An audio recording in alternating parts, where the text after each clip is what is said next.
एक बार फिर अपने चैनल पास में नक्शे सब सक्सेस पर आप लोगों को स्वागत करता हूं। हम जो अभी चैप्टर कर रहे हैं उस चैप्टर का नाम है 3 वर्ग, जो कि 11th क्लास की वर्ल्ड हिस्ट्री का है। ये 11th क्लास का चैप्टर है। इसमें हम पढ़ रहे हैं 3 वर्ग के बारे में कि जो पहले यूरोप के अंदर जो सोसाइटी थी उस सोसाइटी में वो 3 वर्ग जो था वो क्या क्या था। हमने इसमें से इसका फर्स्ट वर्ग पादरी, अभिजात वर्ग सारे हमने लाइन बाय लाइन पिछले वीडियो में कवर कर लिए हैं। उसमें से केवल एक टॉपिक रह गया था जो मुझे बताना था, उसके आगे फिर हम चलेंगे। और जो पिछला टॉपिक रह गया था वो रह गया था हमारा टैली का। ये टैली रह गया था हमारा। ये टैली क्या है, क्योंकि टैली मुझे पढ़ाना था फर्स्ट वर्ग में जो कि हमारा अभिजात वर्ग था, सॉरी पादरी वर्ग था, और इसको मैंने मिस कर दिया था उस टाइम। तो इस बार हम इस चैनल में से कवर करेंगे और फिर इसके बाद जो फर्दर जो चैप्टर के अंदर टॉपिक्स हैं उसको हम कवर करेंगे, ठीक है। फिर इसके बाद जब हमारे खत्म हो जाएंगे चैप्टर, इसके बाद हम क्वेश्चन आंसर करेंगे इसे, जिसमें कि सारे इंपॉर्टेंट क्वेश्चन जो होंगे जो आपके एग्जाम के लिए बहुत ही महत्वपूर्ण है वो हम कवर करेंगे इसमें। तो पहले हम टैली देख लेते हैं कि टैली क्या था। देखिए, जो हमारे यहाँ जो यूरोप में पादरी वर्ग था, पादरी वर्ग के पास में हमने पढ़ा था कि उनके पास राजाओं ने बहुत सारा जमीन दे रखा था, जिससे वो लोग बहुत सारे पैसे कमाते थे टैक्स के द्वारा भी, और या उसके उत्पादन जो होता था उससे। हमने एक उसमें देखा था कि टॉपिक में आपको पढ़ना है कि टैली क्या था, और आपसे क्वेश्चन में पूछे भी जाएगा एग्जाम के अंदर कि टैली क्या था। तो जो राजा होते थे, राजाओं को कृषकों के ऊपर एक कर लगाने का अधिकार था। जो राजा होते थे वहां पर, या लॉर्ड कहूं तो राजा, जो राजा को कृषकों के ऊपर एक कर लगाने का अधिकार था। राजा जो कृषकों से एक कर लेता था जिसे हम टैली कहते थे, या वहां पर इसे टैली कहा जाता था, और ये प्रत्यक्ष कर होता था, डायरेक्ट कृषकों से ये कर लिया जाता था। लेकिन ये रेगुलर नहीं होता था, ये कभी कभार जब राजा का मन करे तो लगा देता था, अथवा नहीं लगाता था। तो इसे टैली कहा जाता था, और इसे पढ़ना बहुत जरूरी है क्योंकि टैली पूछता है एग्जाम्स में, ठीक है। तो ये हमारा अभिजात वर्ग और पादरी वर्ग कंप्लीट हो गया है। अब हम आगे देखेंगे कि इनका यूरोप के सोसाइटी में क्या समाज में बदलाव आ रहा था। ये चीजें पढ़ेंगे हम, जो कि 11वीं शताब्दी और 12वीं शताब्दी के बाद जो बदलाव आएगा, ठीक है।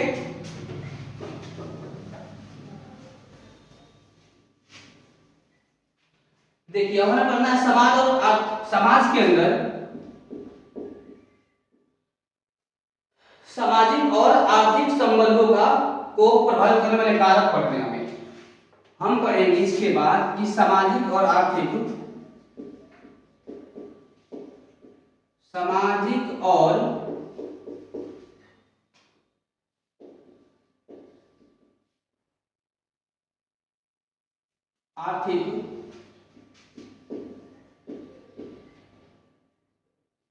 संबंधों को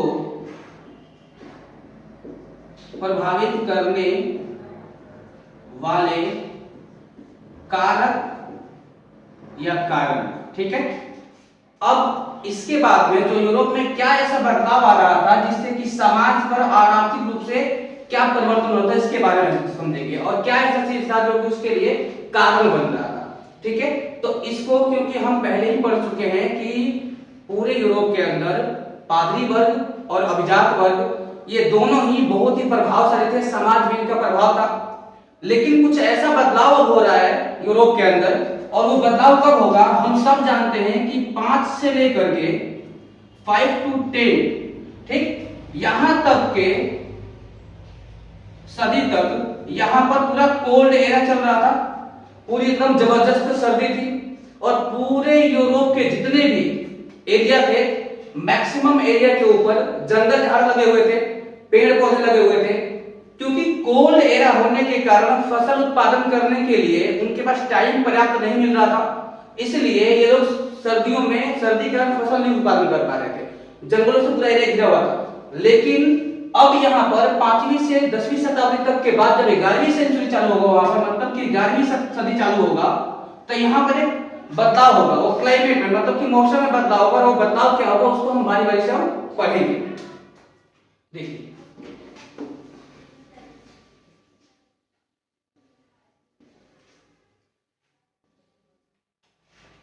अब हम देखेंगे कि 11वीं सदी जब आती है,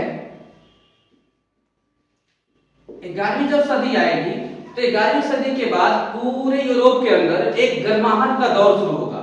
मतलब वहां क्लाइमेट जो होगा वो वार्म होगा, जिसके कारण क्या होगा कि अब फसल उत्पादन करने के लिए इन लोगों को बहुत ज्यादा समय मिलने लगेगा। और हम सब लोग जानते हैं क्योंकि हमारा देश भी कृषि प्रधान देश है और हम सभी लोगों को पता है कि हर फसल को उगाने के लिए लगभग 2 टाइम चाहिए। 2 टाइम इन द सेंस कि सर्दी का भी मौसम चाहिए और गर्मी का भी मौसम चाहिए। अगर हम अपने यहाँ के देखें तो जब हमारे यहाँ चावल की खेती होती है, चावल या धान की खेती जब हमारे यहाँ होती है तो हम सभी लोग जानते हैं कि धान की खेती के दौरान हमें क्या करना होता है, हम तब खेती करते हैं जब पूरा एकदम गर्माहट का दौर होता था हमारे देश में। जून जुलाई के महीने में लोग फसल उगाते हैं तो उस समय क्या होता है कि उस समय हमारे यहाँ पूरा एकदम प्रचंड गर्मी पड़ रही होती है और बारिश खूब हो रहा होता है। तब हम चावल की खेती को करते हैं, मतलब कि फसल को लगाते हैं। और हम चावल की फसल को हार्वेस्ट कब करते हैं, मतलब कि काटते कब हैं, वो समय होता है हमारा सर्दियों के आगमन का। जब सर्दियों का आगमन हो रहा था हमारे देश के अंदर, मतलब कि अक्टूबर और नवंबर का जब मौसम होता है, जब सर्दी आ गई होती है हमारे देश में, तब इसको काटते हैं। तो इससे ये स्पष्ट हो जाता है कि एक फसल को उगाने के लिए 2 समय चाहिए, जिसमें सर्दी भी हो और गर्मी भी हो। उसी प्रकार से अगर हम चावल गेहूं की बात करते हैं तो हमारे यहाँ गेहूं तब बोया जाता है जब हमारे यहाँ सर्दी एकदम प्रचंड होने लगती है। मतलब कि हमारे यहाँ नवंबर दिसंबर में गेहूं बोया जाता है और काटते कब हम, जब गर्म मौसम का शुरुआत होता है, मतलब कि फेब और मार्च में हमारे यहाँ गेहूं की फसल काट ली जाती है। तो हमने क्या भी देखा कि दोनों टाइम चाहिए फसल उगाने के लिए, थोड़ी सी सर्दी और थोड़ी सी गर्मी का भी। लेकिन हमने देखा क्या कि 5 से लेकर के 10 तक तो वहां पर कोल्ड एरा था, पूरा सर्दी का मौसम था, पूरा बर्फीला था। लेकिन हमने क्या पढ़ा कि 11वीं सदी से वहां पर अब गर्माहट का दौर शुरू होगा और गर्माहट का दौर शुरू से होने से क्या होगा कि वहां पर अब फसलें उगाना ज्यादा पॉसिबल हो जाएगा। तो अब देखिए जब 11वीं सदी आती है तो होता क्या है, पर 11वीं सदी के बाद जो भी वहां पर जंगल थे, जंगलों को धीरे धीरे काट दिया जाएगा और जंगलों को काटने के बाद में पूरा जो एरिया होगा उसको फील्ड के रूप में कन्वर्ट कर दिया जाएगा, मतलब खेती लायक बना दिया जाएगा, जिससे कि फसल उत्पादन करने के लिए इनको ज्यादा टाइम मिले और ज्यादा खेत मिलने लग जाए। ठीक, तो अब हम सबसे पहले देखते हैं पर्यावरण में क्या बदलाव हो रहा था। ठीक है, पर्यावरण का बदलाव। तो अगर हम पर्यावरण का बदलाव पढ़ें पहला, तो हम क्या देखेंगे पर्यावरण में कि जो कोल्ड वाला एरिया था, मतलब जो सर्दियों का मौसम था, सर्दियों का मौसम धीरे धीरे चला गया और 11वीं सदी से गर्माहट का दौर शुरू हुआ। तो अब हम उसको पर्यावरण पढ़ते हैं कि देखते हैं कि पर्यावरण में क्या बदलाव होता है। तो अब जब यहाँ पर सर्दी का मौसम गया और गर्मी का मौसम आया तो वहां के पर्यावरण, मतलब वहां के पेड़ पौधे जो होंगे और घास फूस के जो मैदान थे उनको तेजी से काटा गया, जिससे कि फसल ज्यादा से ज्यादा उत्पादन किया जा सके। तो पर्यावरण बदलाव होते क्या कि उन्होंने पूरे अपने एरिया में जितने भी जंगल लगे उसे काट के उन्होंने फील्ड में कन्वर्ट कर दिया, मतलब कि खेती में कन्वर्ट कर दिया, जिससे कि इनको बहुत ज्यादा जमीन मिला और जिसमें वो फसल उत्पादन कर सकते थे और बहुत सारा फसल हो सकता था। ठीक, तो पर्यावरण में बदलाव आने के बाद में ये वहां पर बदलाव आया। दूसरा क्या वहां पर बदलाव आया, भूमि का उपयोग, भूमि का प्रयोग या उपयोग। देखिए पहले जब कोल ले रहा था तो ये लोग क्या करते थे कि भूमि को ये लोग 2 भागों में बांट के रखते थे। और भूमि को कैसे ये लोग 2 भागों में बांटते थे, थोड़ा समझते हैं। भूमि को इन्होंने कैसे बांटा, मान लीजिए कि ये भूमि का पूरा जमीन का टुकड़ा है इतना बड़ा, इन्होंने इसको 2 भागों में बांट दिया। ठीक, 2 भागों में बांटने के बाद इन्होंने क्या किया कि पहला जो हिस्सा है ये फर्स्ट वाला, इसमें इन्होंने मान लीजिए कि गर्मियों के मौसम में इन्होंने इसमें राई बो दिया, इसमें इन्होंने राई की खेती कर ली गर्मियों में। ठीक, एक जो फील्ड था दूसरा वाला जो हिस्सा था ये खाली रहा, क्योंकि एक साथ अगर दोनों में फसल उत्पादन कर दे तो फिर इनको अगले साल फसल उत्पादन नहीं कर पाएंगे, क्योंकि इतनी उर्वरक नहीं थी जमीन में कि दोनों फसल एक साथ लगाए फिर दूसरी बार भी लगा ले। तो इन्होंने क्या किया कि एक समय में एक फसल बोया, तो गर्मियों के मौसम में इन्होंने राई बो लिया एक हिस्से में, दूसरा हिस्सा खाली रहता था। तो फिर अगले साल दूसरे हिस्से में सर्दियों के मौसम में ये लोग क्या लगाएंगे, गेहूं और बाजरा लगाएंगे। तो यहाँ पर गेहूं बोलेंगे ये लोग और बाजरा यहाँ। ठीक, तो मतलब कहने का कि एक समय में एक फसल, एक साल में दूसरे साल में दूसरा फसल, दूसरे खेत में एक खेत हमेशा खाली रहेगा। ये पहले का दौर था जब कोल ले रहा था तब। लेकिन अब हमने देखा कि गर्माहट का दौर शुरू हुआ, तो गर्माहट के दौर में ये क्या करेंगे, हम खेतों को देखिए कैसे बदलते हैं। इन्होंने क्या किया कि जो खेत होता था पहले, इसको ये लोग 2 भागों में बांटते थे, 2 भागों में, लेकिन अब ये लोग 3 भाग बना लिया खेत का, फर्स्ट, सेकंड और थर्ड। खेतों को इन्होंने 3 भागों में बांट दिया, और 3 भागों में बांटने के बाद में क्या किया, फर्स्ट वाले में इन्होंने गर्मी मौसम में रोप लिया, सेकंड वाले में इन्होंने सर्दी के मौसम में रोप लिया, एक खेत भी खाली जगह थी इनके पास में, फिर उन्होंने एक खेत को छोड़ दिया दूसरे साल में और 2 खेतों में उगाया फसल। ठीक, तो ये बारी बारी से बदल बदल के फसल उगाने लगे, जिससे कि इनको 2 खेत में फसल दोनों साल उगा ले और एक खेत खाली रहेगा हमेशा। तो ये प्रक्रिया इन्होंने बनाया भूमि का उपयोग करने के लिए। ठीक, जब ये 11वीं सदी का दौर शुरू होता है तब, तो इससे क्या हुआ कि इनको फसल उत्पादन ज्यादा होने लगा, और फसल उत्पादन ज्यादा होने के कारण क्या हुआ कि अब ये लोग मार्केट में से सेल आउट करेंगे। तो उसके लिए हम आगे बढ़ेंगे अगले टॉपिक में क्या आता है। इससे पहले कि हम, अब हमने क्या देखा, पर्यावरण बदलाव, भूमि के उपयोग में बदलाव। अब हम देखेंगे कि नई कृषि प्रौद्योगिकी, अब नया कृषि में नई कृषि प्रौद्योगिकी का प्रयोग करेंगे, इसका ये लोग प्रयोग करेंगे, नई कृषि प्रौद्योगिकी का प्रयोग करेंगे। अब नई कृषि प्रौद्योगिकी में क्या होगा, देखिए, जब ये कोल्ड का पूरा एरा था तो ये लोग क्या करते थे, आदिम किस्म का पूरा एंशिएंट सिस्टम जो था इनके पास में, जो 2 बैलों के जोड़ों से चलने वाला लकड़ी का हल होता था इनके पास में। ठीक, लकड़ी के हल को चलाने के लिए बैलों के ये लोग नेक, गर्दन के नीचे ये लोग उसके जो जुआ होता था उसे बांधते थे, फिर वो जानवर उनको खींचते थे, जिससे कि खेतों को गहराई से ये जोत नहीं पाते थे, जिससे कि उसका उर्वर पूरा बाहर नहीं आ पाता था और फसल अच्छी नहीं हो पाती थी। लेकिन अब क्योंकि कृषि में नई प्रौद्योगिकी का इस्तेमाल होगा, तो इससे क्या करेंगे लोग, देखो बदलाव क्या करते हैं लोग। अब नई कृषि प्रौद्योगिकी में क्या बदलाव करेंगे, जो बैलों के हार्नेस जो था, जो उनके गले में बांधा जाता था, अब वो उनके क्या कंधे के ऊपर आ जाएगा, जिससे कि इनको ज्यादा फोर्स मिलेगा बैलों को खींचने के लिए हल को। लकड़ी के हल की जगह पर लोहे का हल का प्रयोग करना शुरू कर देंगे लोग, लोहे का हल का नोक लगाना शुरू कर देंगे। कि नया बदलाव था। तो हम नई कृषि प्रौद्योगिकी में देखते हैं बदलाव क्या क्या किया इन्होंने। तो पहला बदलाव क्या किया इन्होंने, लकड़ी के हल के स्थान पर लोहे का हल, लोहे का हल इसका प्रयोग करेंगे। ये एक बदलाव हो गया पहला। दूसरा बदलाव इन्होंने क्या किया कि जो जुआ बैलों के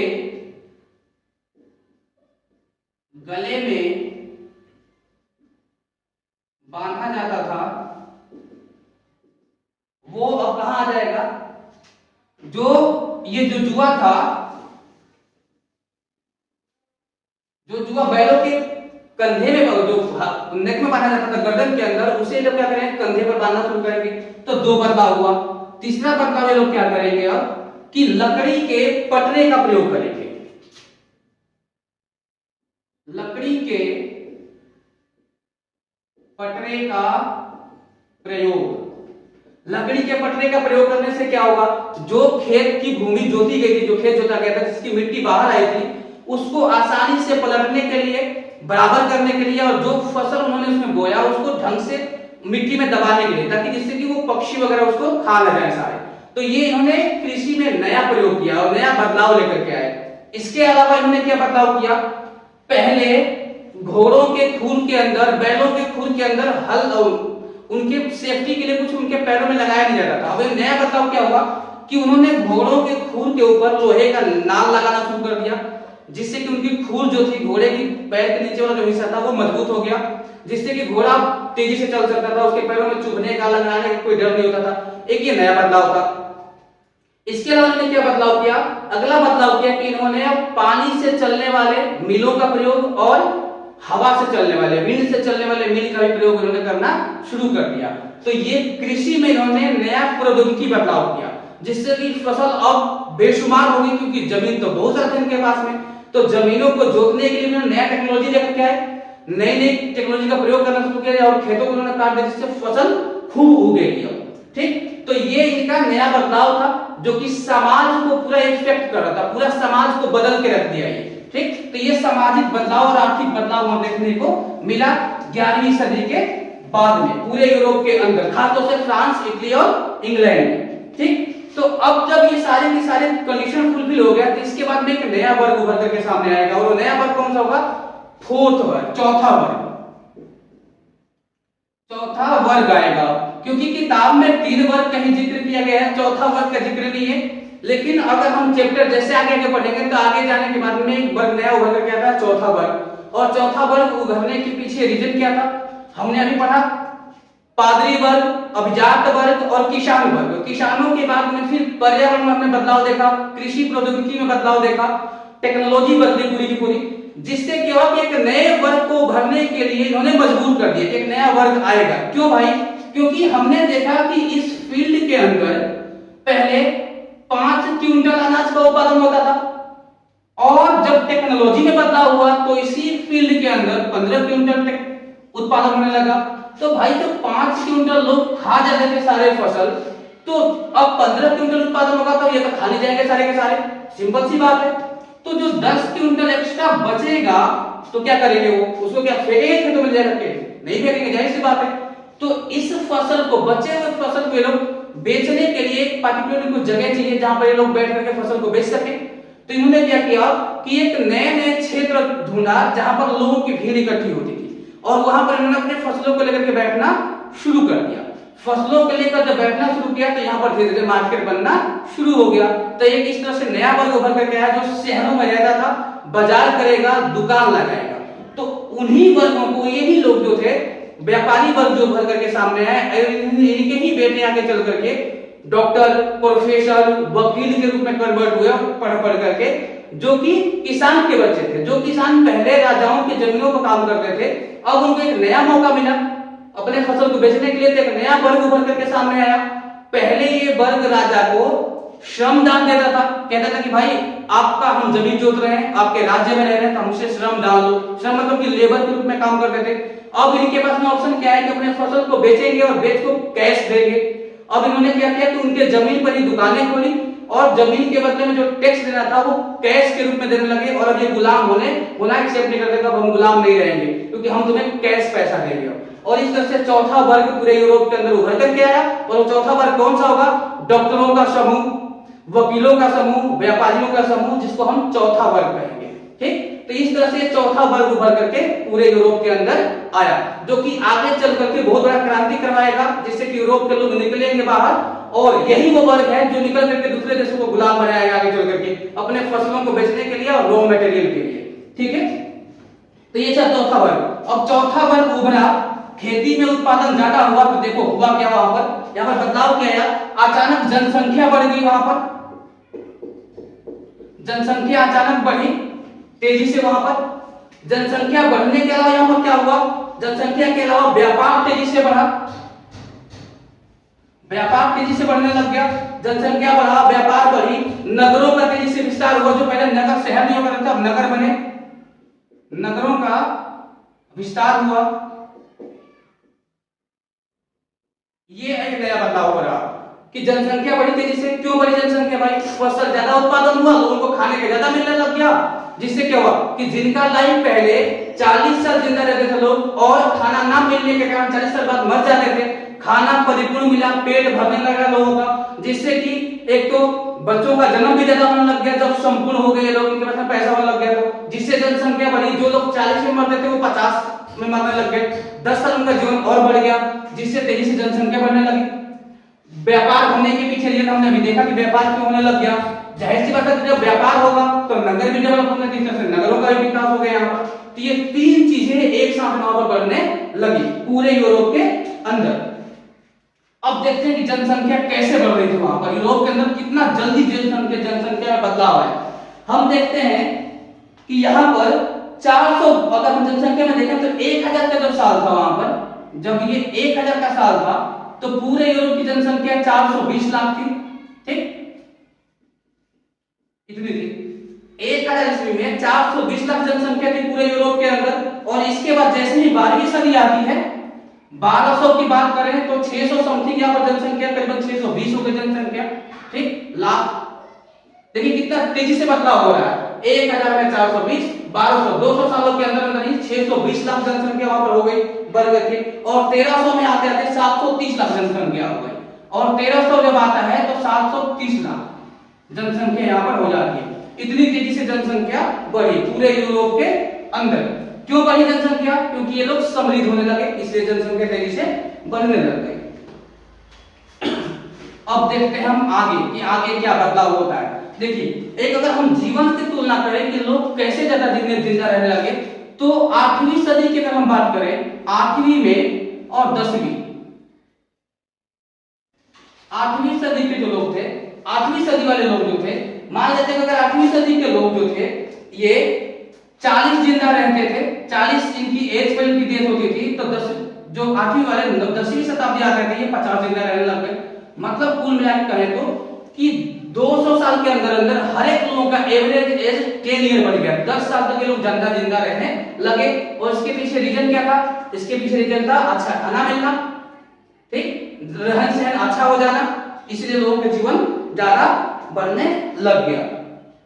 अब देखिए, जब नगर बने, लोग ज्यादा जिंदा रहने लगे, तो एक कहावत वहां पर बहुत मशहूर हो गई थी, और वो कहावत क्या थी? कहावत थी कि नगर की हवा स्वतंत्र कराती है, स्वतंत्र बनाती है। मतलब कहने का कि वहां पर एक स्लोगन सा चल गया कि राजा से बचने का आसान तरीका था भागो शहरों में, और शहरों में जा करके राजा की नजर से 1 वर्ष 1 दिन, ठीक, 1 वर्ष 1 दिन अगर कोई भी गुलाम गांव से भाग करके शहरों में जाकर के 1 वर्ष 1 दिन अगर वो जिंदा रह जाता है या बच जाता है और राजा से छुपे हुए रह जाता है, तो फिर वो गुलाम नहीं कहलाएगा, वो आजाद हो जाएगा। इसीलिए वहां पर एक कहावत चल पड़ी थी कि नगर की हवा स्वतंत्र बनाती है, और वहां पर एक कृषकों ने ही ये नारा दिया था वहां पर। और अब हम देखते हैं कि एक एवरेज जो जनसंख्या थी वहां पर शहरों की 11वीं सदी के बाद में, तो 11वीं सदी के बाद में अगर हम देखें तो पूरे यूरोप के अंदर एक शहरों की जनसंख्या 30,000 हो गई थी। ये एक एवरेज जनसंख्या था, जो कि शहरों के अंदर 30,000 लोग से ज्यादा लोग रहने लगे थे 11वीं सदी के बाद में, और शहर भी तेजी से खूब बड़े थे यहाँ पर, ठीक। तो हमने अभी पूरा के पूरा कवर किया कौन सा? यूरोप के सामाजिक और आर्थिक स्थिति कैसे बदला, लोगों का जीवन कैसे बढ़ा, चौथा वर्ग कौन सा उभर करके आया, कैसे उभर करके आया, काम इसका क्या था। अब हम पढ़ेंगे एक चीज के बारे में जो कहलाएगी श्रेणी, ठीक। ये एक नया वर्ग चीज है श्रेणी। ये भी पूछता आप लोगों से 3 नंबर के क्वेश्चन में कि श्रेणी क्या था, श्रेणी के बारे में बताइए। श्रेणी इंग्लिश में से गिल्ड बोलते हैं, गिल्ड, GUILD, ठीक है, गिल्ड। तो ये गिल्ड क्या है या सिर्फ श्रेणी क्या है, इसके बारे में पूछेगा। आसान सा चीज है, बड़ा श्रेणी क्या है समझने वाली चीज है कि जब व्यापारियों का समूह बना शहरों में, जब व्यापारी बने तो व्यापारियों ने एक समूह बना दिया, तो हम कह सकते हैं सीधा सीधा व्यापारियों का समूह। जो व्यापारियों का समूह था उसे श्रेणी कहा गया। काम इनका क्या था? रॉ मटेरियल को लेना, उसको बनाना, मतलब कच्चे माल को लेना, पक्के माल में कन्वर्ट करना, उसके पैसे और व्यापार को पूरा कंट्रोल करना, इन श्रेणी लोगों के पास में था, गिल्डों के पास में हुआ करता था। तो श्रेणी का काम था कि जो भी वस्तु बनेगी उसका प्राइस को कंट्रोल करना, मार्केट में किस प्राइस पे बेचा जाएगा, कैसे बेचा जाएगा, कौन सा रॉ मटेरियल से क्या बन रहा है, इन सभी का कंट्रोल करना इन श्रेणी लोगों का ही काम था, जो कि व्यापारियों का एक समूह हुआ करता था। तो ये श्रेणी भी याद रखेंगे कि श्रेणी क्या था। श्रेणी की बात देखेंगे अब हम शहरों के अंदर जो बड़े बड़े चर्च बनाए गए। अब उससे भी 2 क्वेश्चन पूछता है 11th क्लास में खास तौर से, और वो क्या क्वेश्चन होता है? कैथीड्रल, कैथीड्रल क्या ये कैथीड्रल चर्च या फिर कैथीड्रल शहर या नगर, ये 2 पूछेगा आप लोगों से कि कैथीड्रल चर्च क्या है या फिर कैथीड्रल शहर क्या है या नगर क्या था, ठीक। तो इसके बारे में हम पढ़ेंगे, कैथीड्रल चर्चों के बारे में और कैथीड्रल नगरों के बारे में, ठीक है। तो कैथीड्रल चर्च और कैथीड्रल नगर कहां बने, कब बने, कैसे बने, इसके बारे में हम देखते हैं। सबसे पहले हम देखेंगे कैथीड्रल चर्च के बारे में। कैथीड्रल चर्च या नगर के बारे में। ठीक है, तो हम देखते हैं कि 12वीं 13वीं सदी जब आता है तो 12वीं 13वीं सदी के समय फ्रांस में, खास तौर से फ्रांस में बड़े बड़े पत्थरों से बड़े बड़े चर्चों का निर्माण किया गया। पत्थर लेकर के पत्थरों से चर्चों का निर्माण शुरू किया गया। कहां पर? फ्रांस के अंदर। फ्रांस के अंदर चर्च बनाए गए। ठीक, फ्रांस के अंदर चर्च बनाए गए बड़े बड़े, और ये चर्च कैसे बने? लोगों के दान के ऊपर। पादरियों ने दान दिया, आम लोगों ने दान दिया, व्यापारियों ने दान दिया। जैसे कि हम जानते हैं कि बड़े बड़े व्यापारियों का एक पैसा अपने खर्च करने का तरीका क्या होता है? दान देना। जाके मंदिरों में दान देंगे, चर्चों में दान देंगे, मस्जिदों में दान देते हैं जो बड़े बड़े व्यापारी होते हैं। उसी प्रकार से फ्रांस में व्यापारियों ने दान देना शुरू किया। उस दान से जो फ्रांस के अंदर चर्च बनाए गए उन्हें कैथीड्रल चर्च कहा गया। उन दान से जो फ्रांस के अंदर बड़े बड़े चर्च बनाए गए उन चर्चों को कैथीड्रल चर्च कहा गया। ठीक, और इन चर्चों की बनावट कैसे होती थी? बनावट इन चर्चों को ऐसी रखी गई कि अगर पादरी मान लीजिए कि बीच चर्च के अंदर प्रेयर कर रहा हो या प्रार्थना करा रहा हो तो पूरे हॉल के अंदर उस पादरी की आवाज एकदम स्पष्ट सुनाई दे सको। इस प्रकार से चर्च का डिजाइन बनाया गया। चर्च की जो खिड़कियां बनाई गई थी, इनके जो दरवाजे बनाए गए थे, उसके ऊपर अभिरंजित कांच लगाया गया था जिससे कि बाहर से अंदर देखा जा सके आराम से। सूर्य की रोशनी अगर सुबह आए तो उस कांच को पार करते हुए पूरे चर्च को एक सूर्योदय कर दे, ऐसा बनाया गया। शाम के टाइम में अगर मोमबत्ती कैंडल जलाया गया वहां पर तो मोमबत्तियों की जो प्रकाश है वो बाहर तक फैले और जो रोड पर जाने वाले लोग हैं उनको साफ साफ देखे। ठीक, इस प्रकार से। और गेट और खिड़कियों के ऊपर, शीशों के ऊपर कुछ पेंटिंग की गई जिससे कि जो पढ़े लिखे लोग नहीं होंगे वो भी समझ जाएंगे कि ये क्या कहना चाहता है, क्योंकि पढ़ लिखा होता था पढ़ नहीं पाते, लेकिन वो चित्रों के माध्यम से समझ जाते थे कि क्या चीजें की गई है या क्या बताने की कोशिश किया गया है। तो ये थे फ्रांस में बनाए गए बड़े बड़े चर्च जिन्हें कैथीड्रल चर्च कहा गया। फ्रांस में बनाए गए बड़े बड़े चर्च जिनको कैथीड्रल चर्च कहा गया। और जब ये चर्च बन गए, मान लीजिए कि एक चर्च बना दिया गया। जब ये चर्च बने, मान लीजिए चर्च है, जब चर्च बन गया तो चर्च बनने के बाद में क्या हुआ कि जब यहाँ पर लोग प्रेयर के लिए आएंगे तो जाहिर सी बात है कि उनको कुछ सामान भी चाहिए, वहां पर प्रेयर करने के लिए ले जाएंगे। तो उन सामानों को बेचने के लिए छोटे छोटे व्यापारियों ने चर्चों के आसपास में दुकान खोल लिया। ये दुकान धीरे धीरे बढ़ते बढ़ते बढ़ते बढ़ते नगर के रूप ले लिए। जब चर्च बनकर तैयार हुआ, जब यहाँ पर लोग प्रेयर के लिए आने लगे तो यहाँ पर व्यापारियों ने छोटी छोटी दुकान खोल लिए जिससे कि लोग जो प्रेयर करने जाएंगे वो सामान यहाँ से परचेज करके जाए। जैसे कि हमने देखा अपने देश में भी कि हमारे देश में भी मंदिर के आसपास में बहुत सारे मार्केट बस जाता है, उसी प्रकार से यहाँ भी बड़े बड़े मार्केट बना दिए गए। और ये मार्केट धीरे धीरे बढ़ते बढ़ते बढ़ते बढ़ते नगर के रूप ले लिए, बड़े बड़े शहर बन गए जिनको कैथीड्रल नगर या फिर कैथीड्रल शहर कहा गया। तो इस तरह से हमने क्या देखा अभी, कैथीड्रल नगर क्या था और कैथीड्रल चर्च क्या था। तो जो फ्रांस में बड़े बड़े चर्च बनाए गए वो कैथीड्रल चर्च कहलाए। चर्चों के बनने के बाद जो यहाँ के आसपास में जो शहर डेवलप हुए उन शहरों को कैथीड्रल नगर कहा गया। ठीक, तो कैथीड्रल चर्च और कैथीड्रल नगर में हमने कर लिया। एक अब सबसे बड़ा बदलाव जो देखेंगे हम इस चैप्टर का उसको अब पढ़ेंगे हम, और वो सबसे बड़ा जो बदलाव था वो था 14वीं शताब्दी का संकट।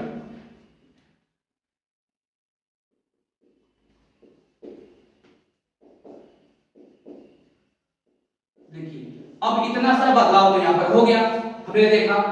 अब ये पता नहीं कहां से टपक पड़ा, ये 14वीं शताब्दी का संकट क्यों आ गया भाई? जब इतने लोग खुशहाल थे, मौज मस्ती से जिंदगी जी रहे थे, तो फिर ये कहां से आ गया? संकट आएगा जब हम ज्यादा अत्याचार करेंगे तो संकट भी आएगा।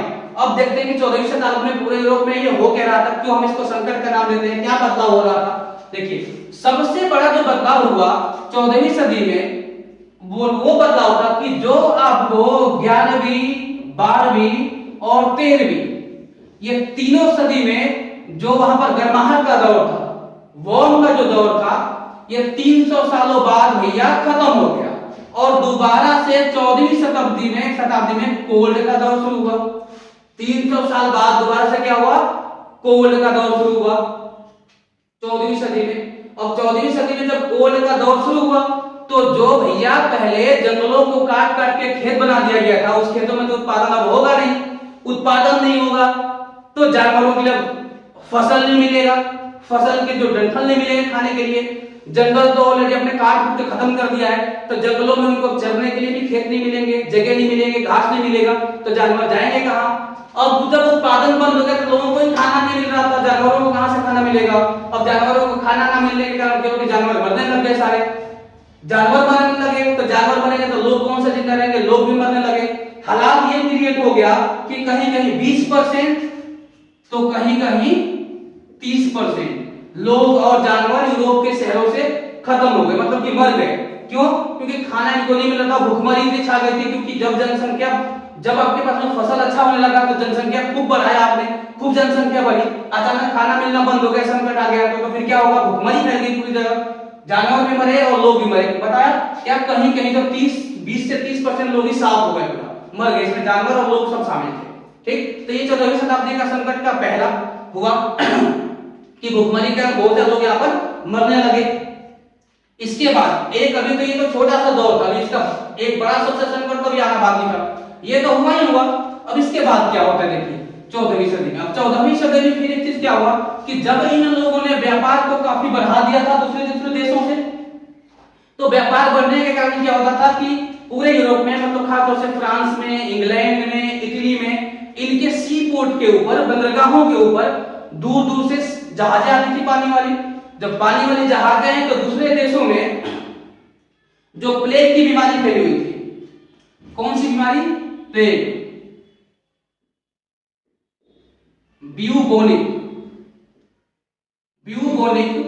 जो बीमारी फैली हुई थी, जिसको हम प्लेग कहते हैं,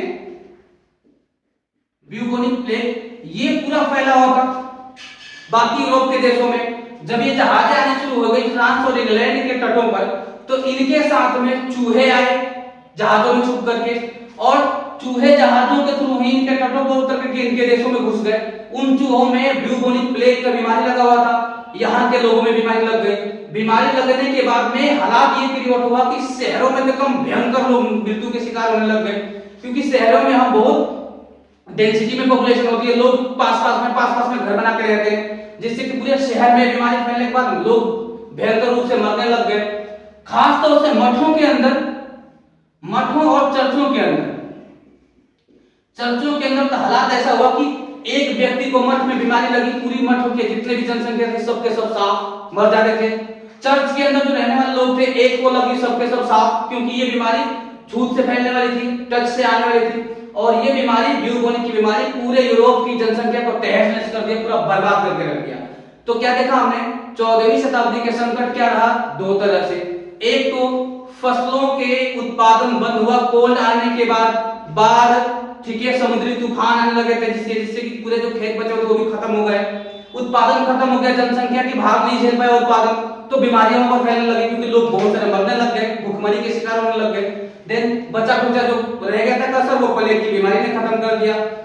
जब व्यापार तेजी से हो रहा था तो ब्यूबोनिक बीमारी वाले चूहे आए, इन चूहों ने बीमारियों को लगाई देशों में, तो बीमारी जब फैली तो पूरे शहर के शहर ही लोग खत्म होने लग गए। ठीक है, तो ये सिचुएशन यहाँ पर क्रिएट हो गया था पूरे यूरोप के अंदर।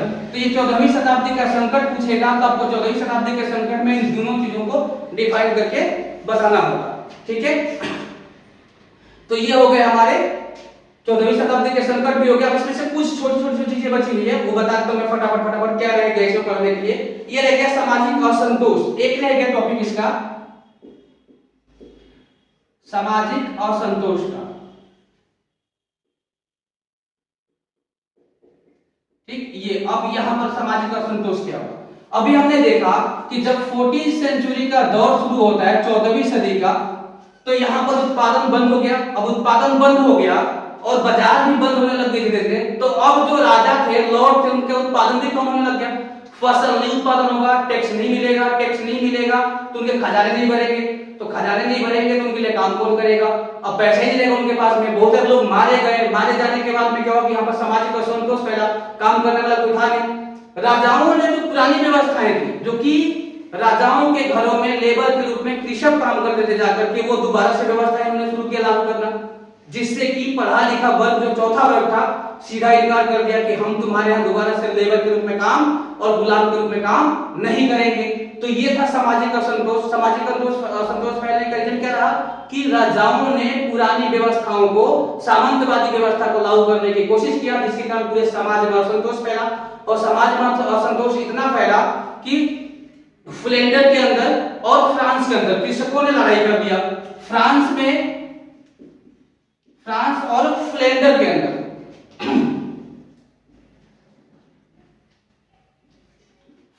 अंदर लड़ाइयां हो गई।